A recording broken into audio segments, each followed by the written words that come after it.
before our very eyes, an unelected shadow government is conducting a hostile takeover of the federal government. Last Friday, Doge forcefully gained access to the Treasury Department's payment systems and to the most sensitive information of virtually every U.S. citizen. Donald Trump basically handed Doge the Social Security data of virtually every American citizen. Donald Trump gave Doge access to America's personal tax refund data. He gave Doge access to people's Medicare and Medicaid benefits, disability payment data, veteran benefit data. Worst of all, we don't know what Doge intends to do with this information. If you want to know how an unelected shadow government operates, look no further than Doge. Doge staffers, whomever they are, now have unprecedented access to the most sensitive payment data in the entire federal government, with no transparency, with no guardrails, and guess what? The one independent watchdog who could have provided oversight was fired by Donald Trump over a week ago. The Treasury Secretary must revoke Doge's access to the Treasury payment system at once. If not, Congress must act immediately. That is why Leader Jeffries and I are working together on legislation, which we will introduce, to stop unlawful meddling in the Treasury Department's payment systems. We must protect people's Social Security payments, their Medicare payments, tax refunds from any possible tampering by Doge or any other unauthorized entities. Let's be very clear. Doge is not a real government agency. It has no authority to make spending decisions. It has no authority to shut programs down or ignore federal law.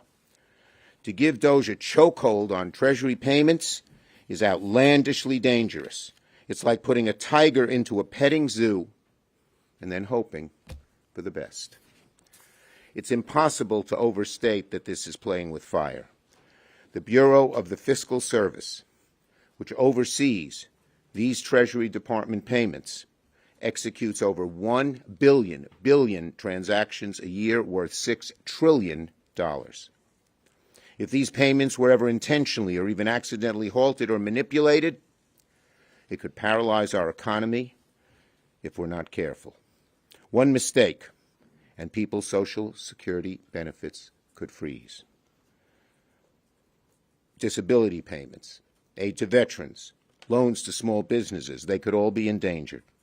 The Treasury Department is already using extraordinary measures to ensure we do not default on the debt. If Doge's careless meddling caused us to default, it could trigger a worldwide financial crisis. This all begs an obvious question. What does Doge really want with this data? What possible reason is there to give right-wing extremists people's Social Security payments, Medicare payments, and personal information? Will Doge try to halt Social Security or Medicare or Medicaid payments? God forbid. God forbid. Will Doge cut funding to programs approved by Congress that Donald Trump decides he doesn't like?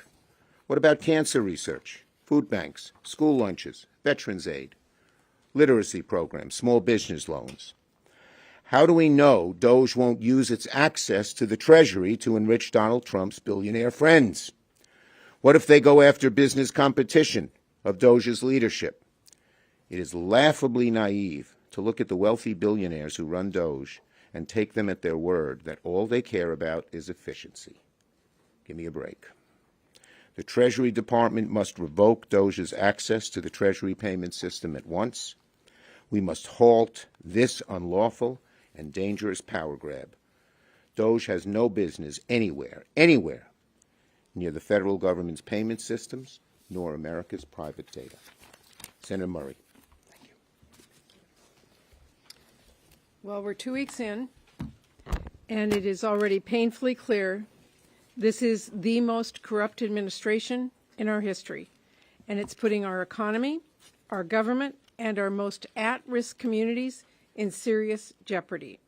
In particular, we learned that Elon Musk now has access to the Treasury Department's most sensitive payment system, handling $6 trillion every year and managing nearly all federal disbursements. It's a system that contains extremely sensitive, personal, and commercial information. And I've been hearing from people across my state who are truly alarmed about what Musk and his associates having access to this system could mean for their data and for funding that they count on. Let's not mince words here.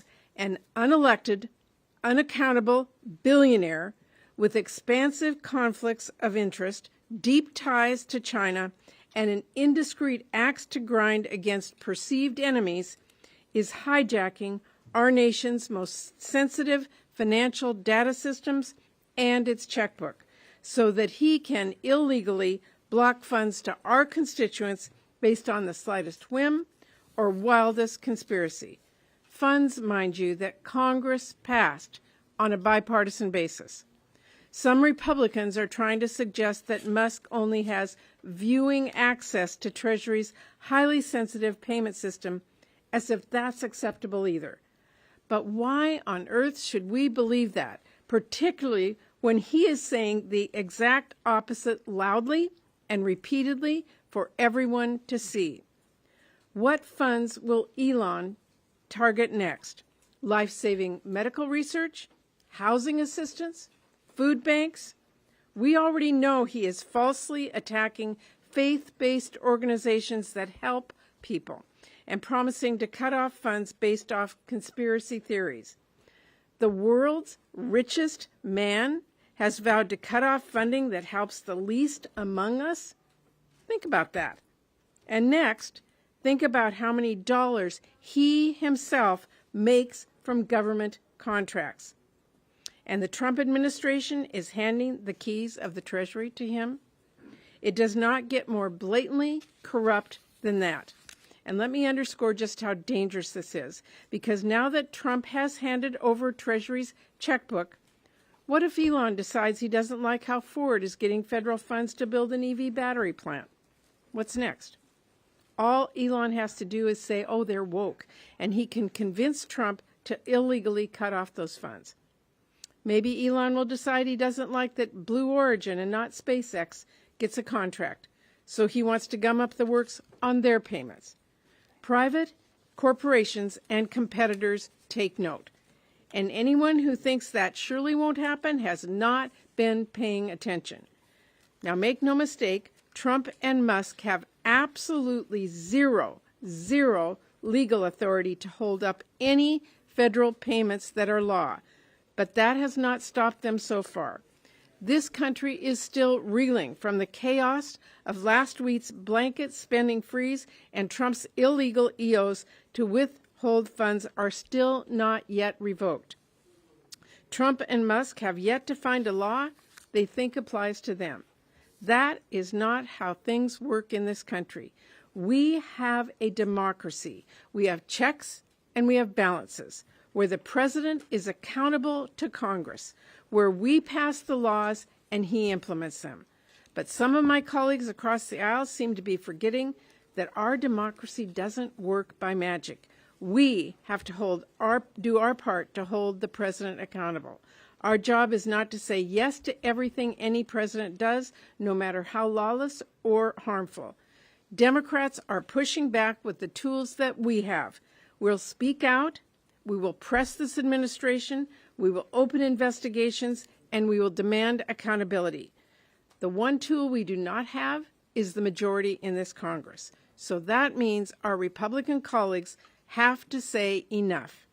We need them to join us. We need them to stand up to the corruption and lawlessness and stand up for the people they represent. Ron. Thank you, Senator Murray. And I got horse flying all night, so no filibusters from me.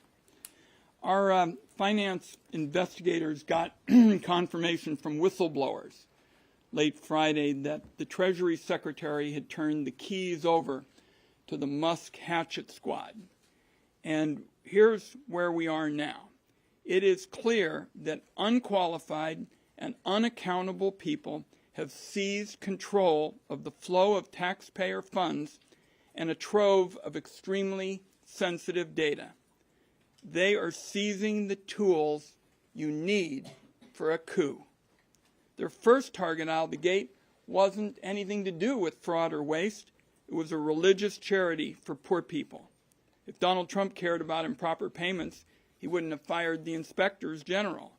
Nobody should fall for that bit of misdirection. Now, a few hours ago, Trump claimed that Musk only looks at payments and doesn't have the authority to shut any down. That's Donald Trump. It's pretty clear, folks, that Musk sees it differently. As Trump and Musk continue targeting Americans they don't like, there's nothing to stop them from cutting off Social Security, Medicare, or Medicaid, penalizing cities and states that defy Trump's illegal orders. And a lot of us care deeply, as our constituents do, about privacy. Musk has access to the personal information of hundreds of millions of Americans' bank accounts, tax data, Social Security numbers, home addresses. If people are creeped out, and you heard from Senator Murray how folks in the Northwest feel about this, Elon Musk and his Hatchet Squad having your bank accounts, your home address, Social Security number, trust me, folks in the Pacific Northwest think that this is way out of bounds for government. The Musk Hatchet Brigade has infiltrated a gold mine of data that every foreign spy and every corrupt actor would love to see. It is a prescription for nightmares. Let's remember that Musk reportedly couldn't get a security clearance because of his financial ties to the Chinese government and his other foreign connections. That's the guy, folks, who's now got his hands on the personal data of hundreds of millions of Americans and some unknown number of businesses and groups. Last point, the Trump administration caused chaos in Medicaid and other services that are important to Americans last week when they shut down the primary payment portals to states and social service agencies. These are incompetent people. They don't care about the damage they're doing. And now they may be in charge of the tightrope walk the Treasury has to do to avoid defaulting on out of debt. We're one mistake away from economic catastrophe.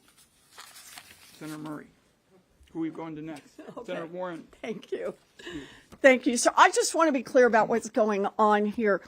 The system that makes sure that your granddad gets his Social Security check, the system that makes sure that your mom's doctor gets Medicare payment to cover her medical appointment, and the system that makes sure that you get the tax refund that you're owed has been taken over by Elon Musk.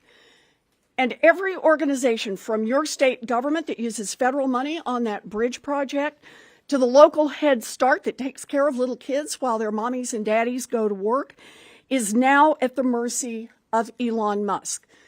Maybe you get paid, or maybe you don't, because now it appears that all of us work for Elon Musk.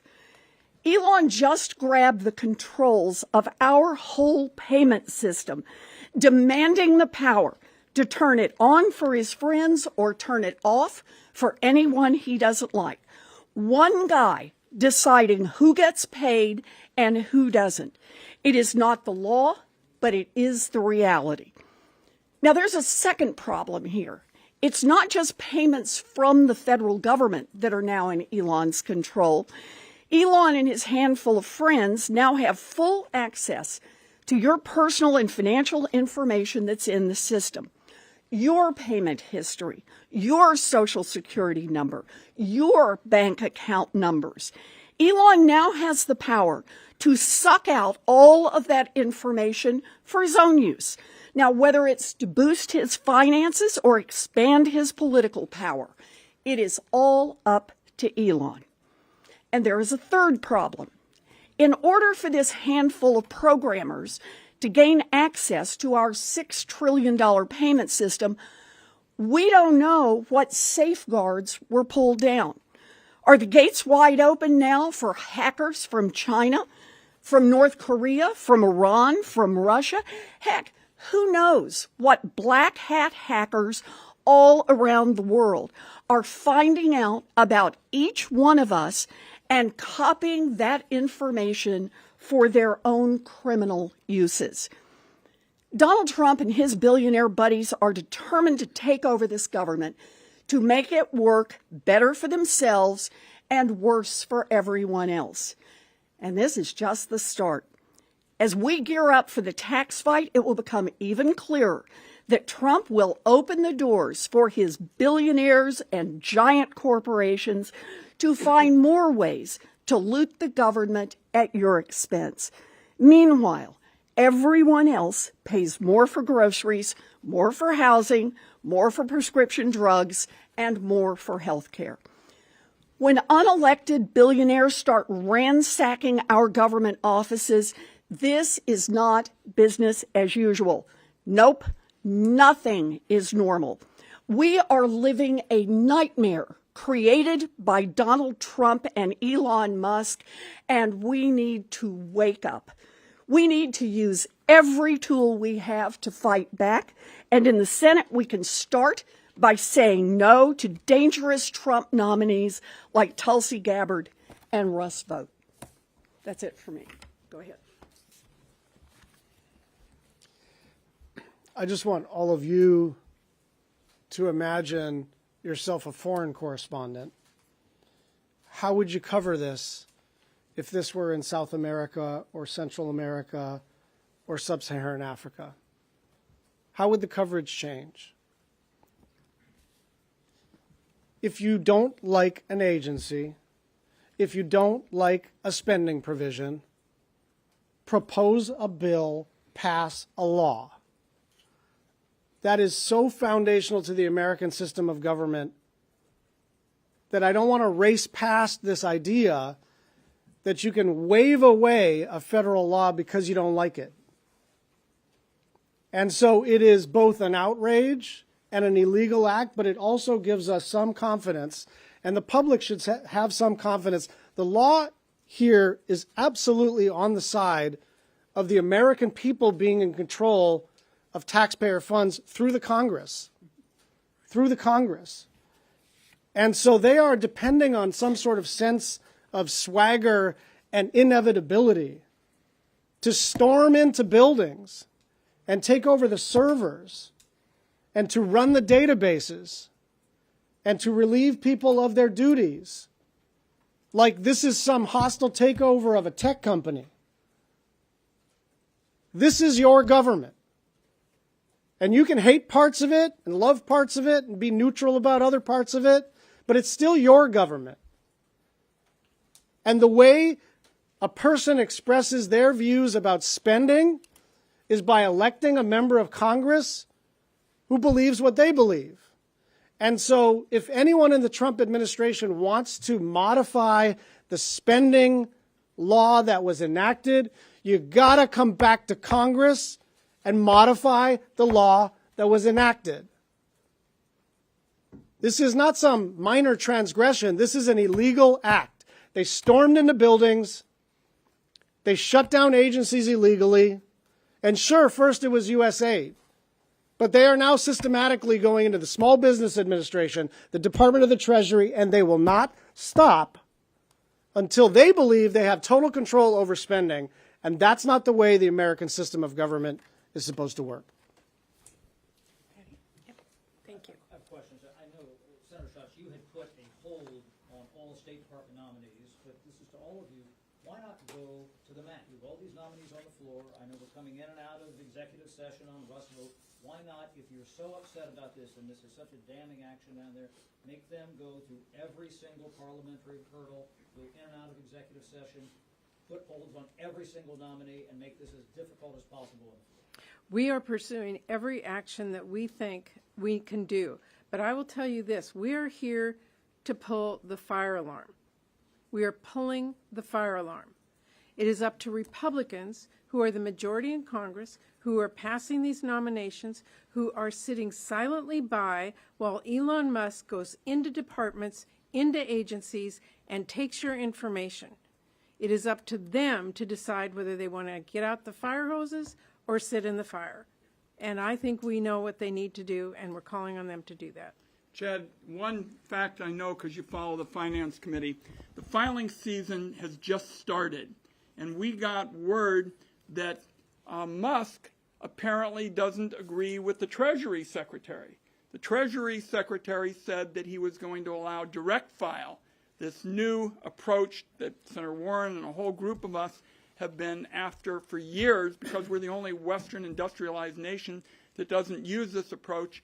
And we've got to run this to ground, but it's our understanding that Musk is going after that. And if that's the case, that will be an immense burden on people who've already started to file their taxes. This is out of control and simply cries out for some accountability, and that's what we're focused on, and a bunch of us are on the tax committee and are already working on it.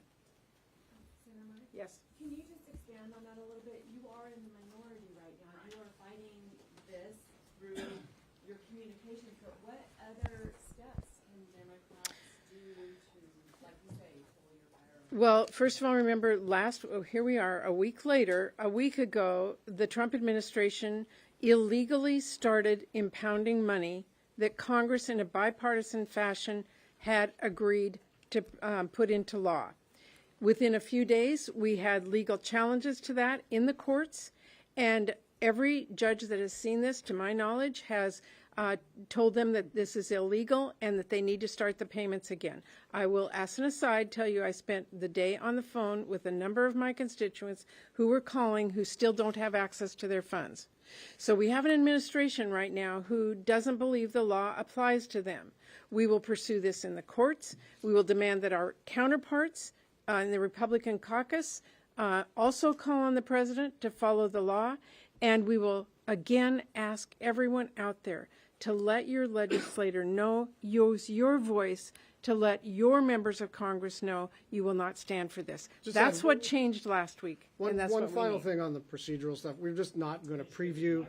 We're just not going to preview all of our parliamentary moves. We have leverage. We don't have extensive leverage, but we're not without tools, and we will be using them, but we're not going to announce all of what we're up to today. Do I follow that, Senator Schatz? Do any of you see the March 14th government funding deadline as a point of leverage?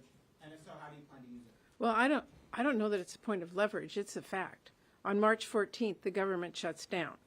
Between now and then, we have to have an agreement, bipartisan, that goes through Congress, that is passed by the House and by the Senate. And what is giving me great pause right now is what if we do all that and come to an agreement and, we like some, we don't like some, but we voted in, and this administration says that's bunk. We don't have to go by that. So the level of trust is at the lowest I have ever seen it here in Congress, in our ability to work together, find a compromise, and get it passed. It is up to our Republican colleagues to stand up to this and assure us that an agreement and a law is real and that they will follow up with this. So yes, we're all worried about the government shutdown deadline of March 14th. No Democrat wants the government to shut down. We have all worked extremely hard to come to an agreement. We expect our Republican colleagues to stand up and work with us to get it done in a system of trust that this democracy is founded on. Senator Whiting, can you expand on how do you know Musk is trying to get in the way of direct filing for taxes? Well, we've heard it several places. Mr. Kerry can get you some of the details, but yeah. And the point really is, it's almost government by whim. We're used to rules and the opportunity for all sides to be heard. On the Finance Committee, we have worked on this for years and years, and we said we want to save $500-600 for the working guy. It is now the filing season, and based on what we've heard, essentially Musk, I guess, says he's now going to be Secretary of Treasury as well as everything else, because he's telling Bessent, he's going to go in there. And Bessent told us in the Finance Committee, when I asked the question, he said it is on for this year, and people have started filing. Have you tried getting a hold of the Treasury Secretary in these last few days, and is he responding to you? he certainly didn't consult with us. Under normal circumstances, the Treasury Secretary consults with the committee, and we've heard nothing from him on this. Can I ask a question about USAID? Last question, and we'll let Brian take you. Yeah. Now, your former colleague, Senator, now Secretary Rubio, said today of USAID, he said, my frustrations with USAID go back to my time in Congress. It's a completely unresponsive agency, and it's supposed to respond to policy directives to the State Department, and it refuses to do so. I know that some of you all have good relationships with him. Have you tried to reach out to him today about USAID? Do you remember him talking about this when he was a member? Have you heard this from other Republicans? We've been in constant, my office and a number of us in the Senate have been in constant contact with Secretary Rubio about this. He's been obviously overseas, so a little harder to catch. Here's what I would say about that. If there is an opportunity to look at reform, I am all ears. I'm now the ranking member of the SFOPS subcommittee. Lindsey Graham and I had a conversation about the kinds of reforms that were being contemplated by the Secretary, but we cannot have a negotiation when the whole agency is illegally shut down.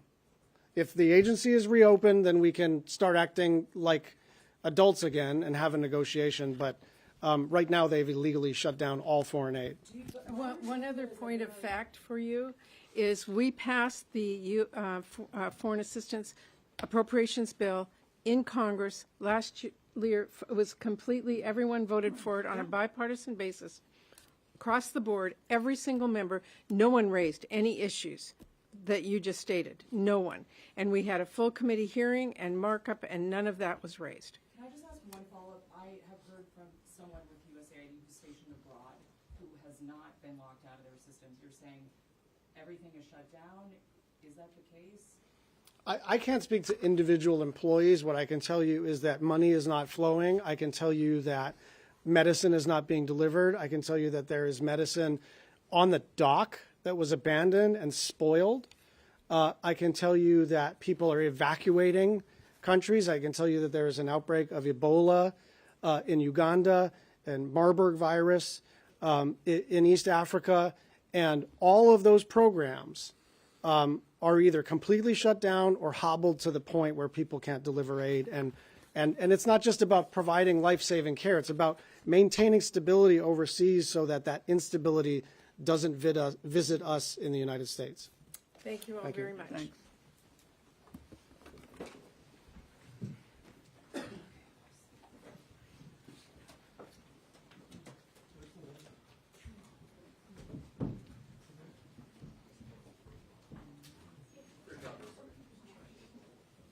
Strike the